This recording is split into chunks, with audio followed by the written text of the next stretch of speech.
Look what I got. This is about to change things. This is by far the most innovative and impressive job site table saw that I have ever seen and used. You're gonna be shocked by this one.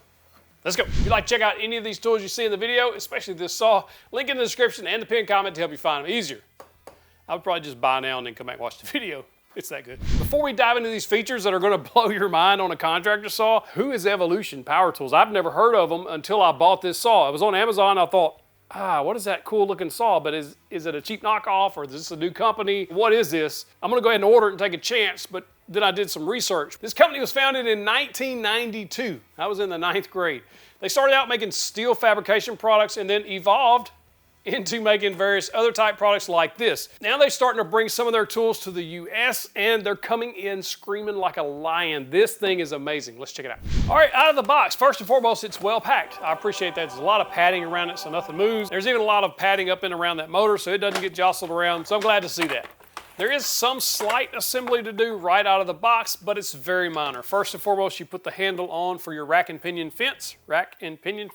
We'll talk about that later. And then there's also another handle you put on where you crank the blade up and down. I mistakenly did not read the instructions and I removed the angled piece like a big dummy. Don't do that. And once I got that back on, everything went together pretty smooth. And you also install one of the cool features. There's multiple here, but one of the cool features is the outfeed support. I have never seen a saw in this price range have an outfeed support. It's just mind-blowing. This is a job site style saw. All job site saws should have this. It's a massive, massive thing, and I'm glad it's here. Also, one of the main reasons I bought this saw, yes, I bought this saw, not sponsored, is because I saw this and I thought, there's no other saw on the market that has a built-in sliding feature that's under $1,000 that I know of. Vestal has one that's like $1,500. This, at the time of filming, is $400. You get the sliding part, you get the outfeed part, you get a rack and pinion fence, but what we don't know is how it's gonna perform, and we're fixing to put that through the paces. But if it performs well, if it's all accurate, this could literally change budget table saws forever. I'm so hopeful that this performs well because so far I'm impressed. To activate the sliding table, it's very easy. There's a twist knob underneath. You pull down and twist half turn, that unlocks it. From there you can slide it. When you're done, you just twist the knob back, it'll click, and then when you move the sliding table back, it locks in place. Very easy. Take the miter gauge off, you just loosen that orange knob on top and it pulls it right out. There is a hole right there on the sliding saw where that screw goes down into and locks it in place. When I first put this on the saw, I set the miter gauge at 0, even though I'm not a fan of the cheaper miter gauges. I set this at 0, check the square to the blade, perfectly 90 degrees. This saw, out of the box, everything has been perfectly 90 degrees, and I appreciate that. To operate the outfeed support, literally 2 thumb screws, one on the left, one on the right, loosen those up, extend it out. There are catches, so you can't take it all the way out, but if you wanted to, those are easily removable. They're just plastic snaps. Take those off, you can slide it all the way out. And there's also catches to keep it from going too far in so it doesn't interfere with the fence, which is awesome. Of course, you can push it all the way in, snug those up, and now it's ready for transport. Now you also get a metal throat plate. That can be a concern on some table saws because some of them are plastic or some type of bendy material, but this is a metal throat plate, so you're not gonna have to worry about too much deflection there. It does slightly push down. It's a little thinner metal, so that might be a concern. I don't think it will, but we'll see. Now you do get a full 10-inch size blade, and I believe this is a multi-material blade that comes with it, so you can cut plastic, aluminum, wood. If you're gonna be cutting wood, I can already tell you, I haven't cut nothing with it yet, but we will.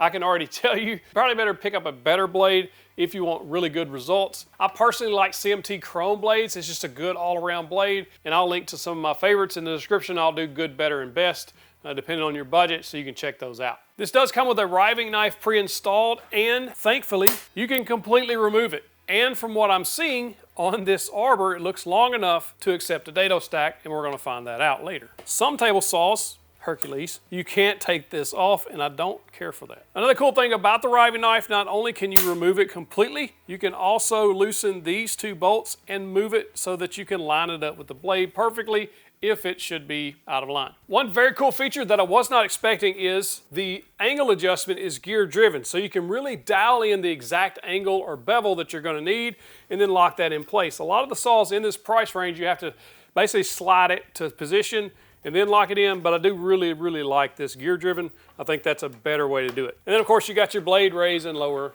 right there as well. While I'm not a fan of these style push sticks, there is a nice storage spot for it right up front, so it's always handy, ready to go. Now this does include a blade guard as well as those anti-kickback paws that are very easy to install. They snap right on. You should use these at all times if possible. I'm not going to have them on during the cutting just so that you can see the operation of the blade and all that stuff, but just know you should have those on. You also get 2 wrenches to change the blade that stores right on the left side of the saw.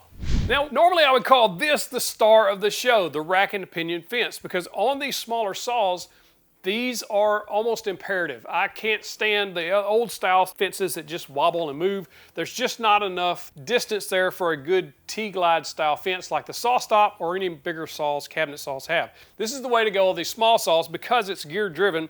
Both the front and the back of this fence move at the exact same time. And what that does is keep everything nice and square. And as far as the way this one moves, it moves extremely easy. There's no wrenching down trying to get it to move. It's just really nice. And there's a nice satisfying click to lock it in place so it doesn't move during the cut. This also has that high-low fence feature so that you can cut thinner material closer to the blade, or you can move it out, you can drop it down one level, and it gives you material support when you're cutting wider sheet goods. And speaking of wider sheet goods, you get a pretty good rip capacity here at 25 and 9/16 inch to the right, or if you go to the left, you can get 14 and 9/16 of an inch. At 90 degrees, you get 3 and 11/32 of an inch cut.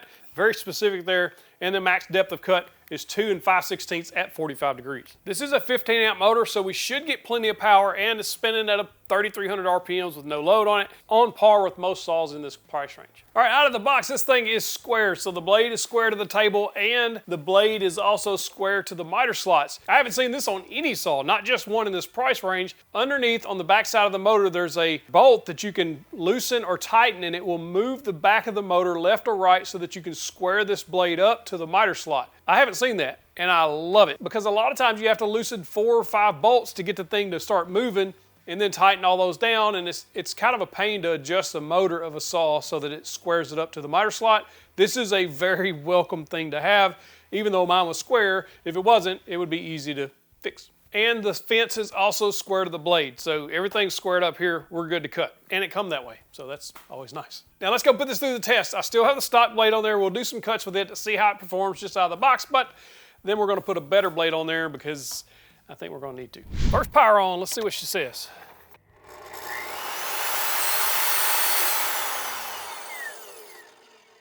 It's not overly loud, and there's a soft start. I did not realize that. That's pretty cool. All right, let's see what this stock blade's gonna be able to do with this 2x6. First thing I had to test out was this Outfeed support, because I've not seen that on any other saw, as stated. So I just extended it out and I cut this 2x6, and, well, I'll let me tell you. That Outfeed support, next level. And, just look, that's awesome. Outfeed support, worth every penny on this saw. It's absolutely fantastic. You know how many times I've cut things on job site or smaller saws or contractor style saws and the stuff just falls off the back because it didn't have this simple thing? Why doesn't everybody do that? Now, just as I suspected, the cut quality was not very good with this multi-purpose blade. Now this blade is meant for aluminum, plastics, that kind of thing. It'd probably do fine on, but for wood, it needed a wood blade. But I did want to give it a try on plywood just to say I was fair, and I cut the plywood and it did all right. It was kind of a jaggedy cut. I was not impressed by it, and it's just kind of what I suspected. You'd be way better off getting a Hercules blade, a Diablo blade, something in that line. Some of those coated blades like the DeWALT has on it, those work really well on these job site saws. They're a thinner kerf, because when you go up to some of these other blades that I'm going to be using, they're full kerf. And I just think those other blades would probably perform a little bit better, but these did very good too. Again, when I cut that plywood, the Outfeed support come in clutch. How many times have you cut something and it just falls off the back of the saw? This extends the full width of the table. Now, if you have your fence extended all the way out, of course, to the right side of the support, there's not any, but there's enough there that it catches your material or your cutoff so it doesn't just fall either. Now, a big question I always get is, will these type saws fit or accept a dado stack? So I gave it a try. I put this CMT locking dado stack. Now, this is my favorite dado stack. This is a CMT locking dado stack. All the blades and spacers and everything just lock together. It's fantastic. Now, it will fit on this saw. I was kind of surprised by that. All but one chipper blade. So it will accept a dado stack. The only issue you're going to find is you're going to need to get a different throat plate or build your own, but that's fairly common with any dado stack. Threw on the CMT 40-tooth blade. This is just a general combination blade. Cut really well. Cut some plywood with it. Cut some 2x6s with it. It did just fine. It cut a lot better than the stock blade that come on it. But I did want to go ahead and try one more blade, so I threw the Ridge carbide on, so it's like good, better, best. We're going all the way to the best, and again, really nice cuts here, no problems. I did want to check some hardwood, because if you're a woodworker, you're going to want to cut hardwood with it, so I throw in this 1.5-inch thick piece of walnut right through it. No issues at all. So far, I've been very impressed with the power of this saw. It's done everything I've asked it to. No bogging or anything like that. It's just doing good. But the belle of the ball here is going to be that crosscut sled that's built in, and I want to try that. So the next thing I did was get started trying that thing, and I love it. It is absolutely amazing. So this is basically taking the place of things like the Bevel miter gauge that I reviewed recently, very popular, and the Woodpecker's miter gauge as well. You don't need these with this because it has one built in. Now, is this the greatest miter gauge, the actual gauge itself? No, it's not. I wish they would have just splurged a little right there, but it's also not terrible because it's locked into this sliding part and everything is square when you're cutting stuff. The only limitation I found here was, I was kind of surprised by this too, is when I went to cut a 45-degree angle, it almost cut through it, but not all the way. We're talking like less than a 1/16, maybe a 32nd of an inch. It liked cutting all the way through, and I hit the limit because this slide does have a limit on the front and the back, so you can't, I guess, take it all the way off. Now, this also includes a clamp that you can drop in and clamp down your materials, theoretically. I have never been a fan of these type clamps. They come on miter saws. They just never work right, at least for me. I've never been able to get one to clamp down tight, and I don't like this implementation of it because if you tighten it down, it's going to start messing with the fence of your miter gauge. I don't ever use those anyway, so you can just hold the piece and push through like you see me here. Like, it's not needed, so it's kind of a wasted thing. They should have saved the money on that and gave us a better miter gauge. Now, if I was to compare this to something like the Hercules or even a DeWALT table saw, man, you're getting so much bang for your buck here at $3.99. If you wanted to stand with this, they sell a stand version with this for only $4.79, I think. So you're still under what the DeWALT 10-inch saw is with the stand. And the Hercules with the stand is going to be less expensive, but I think you're just getting more saw here because you're getting the sliding table feature and the outfeed support with the rag and pinion fence with plenty of power, full 10-inch saw. All around, just a better saw, in my opinion. So let's go over what I like, what I don't like, and what I would change if I could. I love the sliding miter table part. It's absolutely amazing, absolute genius. I don't think there's any other saw on the market that has that on there that doesn't cost $1,500, unless I'm wrong and you can tell me in the comments. Not only does that sliding table take the place of these, it can also take the place of a crosscut sled in most cases. I also love the outfeed support. I think this is a game changer for these type saws because they absolutely need it. Every job site or contractor saw should have that on there from now on. It just should, unless they got a patent, and then congrats. I also love the rack and pinion fence. I'm a huge fan of those. As stated, this is a really good one, and it does have a T-track on top. So if you have some accessories and things like that you wanted to use on those, you could. I also like that you can take the riving knife off. Harbor Freight, come on. We need to be able to take that off for various reasons. I understand safety, but sometimes you need to take that off for a crosscut sled, especially when you're cutting up through it for the first time. Ask me how I know, because I did it. You have to take that off to be able to raise that blade up through there. Also, for dado stacks and things like that, it's great to be able to take that off. Otherwise, you should always have your riving knife installed. Always. I love how easy this thing is to adjust and get dialed in. Being able to adjust that motor, they put that screw in there, that's genius. Genius, I love that. And I also love how easy it is to dial in your angle cuts, just twisting this knob. It's gear driven. And of course, again, not a fan of these push sticks, but I do like that it's stowable right there. So it's always within arm's reach. And I did like this on the Hercules as well. I do like these paddle switches where you can just use your knee to bump that, turn it off, and the push button turn on. It's just well done. And then finally, I do like the gauge again up there, the black and white colors to let you know which post you're on. So there's that. Now what I don't like, and what I would change if I could. Obviously, the miter gauge, I think it's cheap. I think they could do better. I understand at this price, you gotta cut corners somewhere, and that's probably one of the easier ways to cut corners. This blade that comes on it, I don't care for it. I don't think it should be sold with the table saw in America for woodworking and contractors. Most people are not cutting aluminum and plastic with a table saw, as far as I know.